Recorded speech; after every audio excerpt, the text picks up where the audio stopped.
I don't mean to alarm you, but your novel is under threat. Not from AI or paper-eating insects or like water damage or anything, but from something much more terrifying. People. Some of the people you encounter out in the real world, should you ever dare venture into it, are not good for your novel. Some of them will outright destroy it.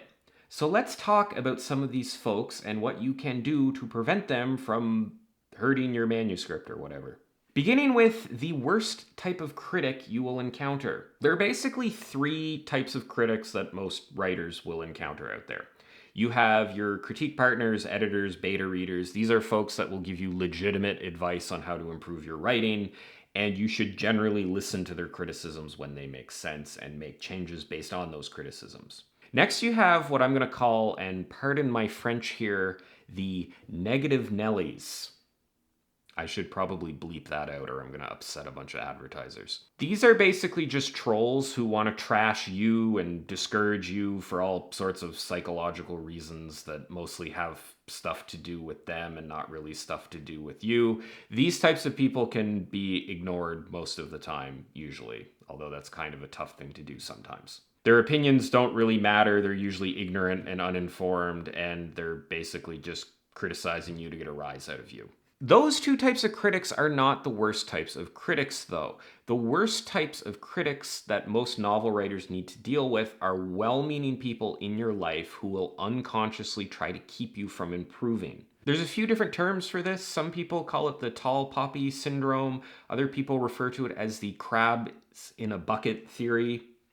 You know when you have a bucket full of live crabs and one of the crabs tries to climb out of the bucket, but all the other crabs just sort of drag them back down with their crab hand things. I forget what those things are called. So they prevent the one crab from escaping to better things and keep them stuck in the bucket. That's what people around you will often try to do if you try to improve yourself, if you try to do something meaningful like write a novel. This is not necessarily done out of malice or negative reasons, though sometimes it is, but it can have negative effects. It can be scary when someone else in your peer group succeeds at something, because that means that you too could succeed at that thing if you put the work in. It's often easier to maintain the status quo and keep that person from succeeding or to discourage them in some way that comes across as well-meaning. It's often easier to do that than it is to face the psychological ramifications that you too could be successful. This is why other people surrounding you, if you try to improve, will try to prevent you from improving.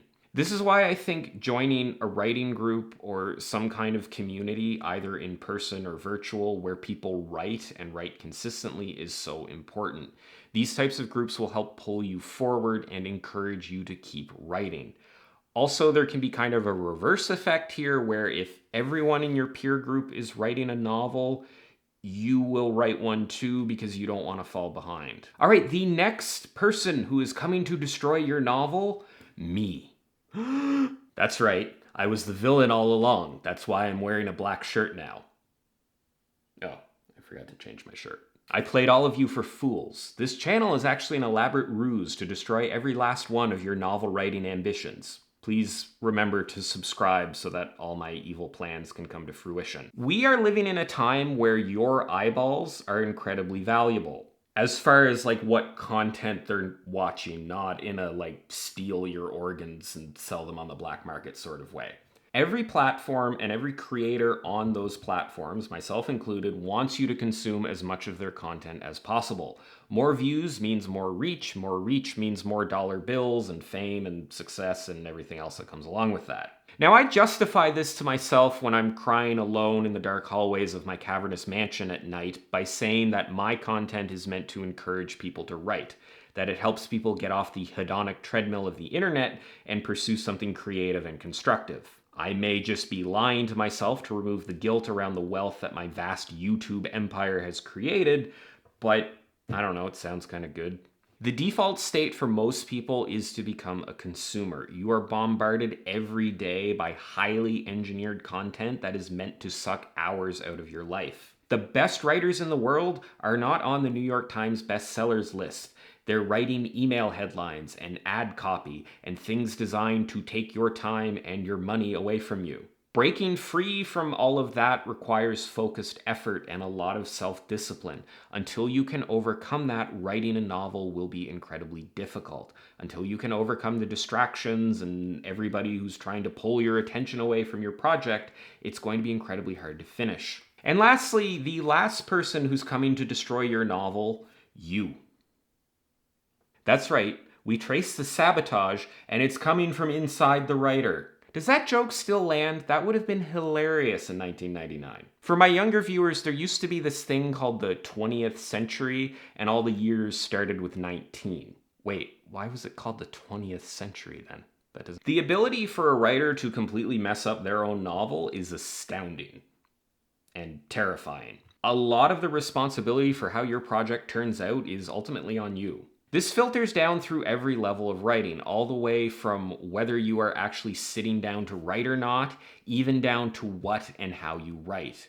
When you avoid working on parts of the craft that don't interest you because you aren't good at them, you are the one standing in the way of your progress. When you ignore good feedback because it requires admitting that you were wrong about how to approach something, that's you blocking your own growth. Even just your attitude towards this, if you believe that you have no power over the quality or quantity of writing that you produce, you're basically putting yourself in a situation where you can't win. You're telling yourself, you're making yourself believe that the external factors in the world have complete control over you, and there's nothing you can do to improve your writing or get more writing done. I don't think it's useful to debate how much external stuff versus internal stuff matters, but I think the attitude that your entire life and what you can do and what you can accomplish is completely driven by external factors, that attitude alone is very dangerous, especially when it comes to something like writing. At the end of the day, all that you have control over is the bag of meat that the electrical impulses coming from your brain are connected to. In my case, I have a bunch of like robotic arms and stuff that are wired into my brain, but that's beside the point. And if you don't have authority over that, or if you don't believe that you have authority over that, then what else can be done? You are basically setting yourself up for failure from day one. I've noticed this really insidious thing that a lot of the world does want you to succeed. A lot of the world is happy when you succeed at something.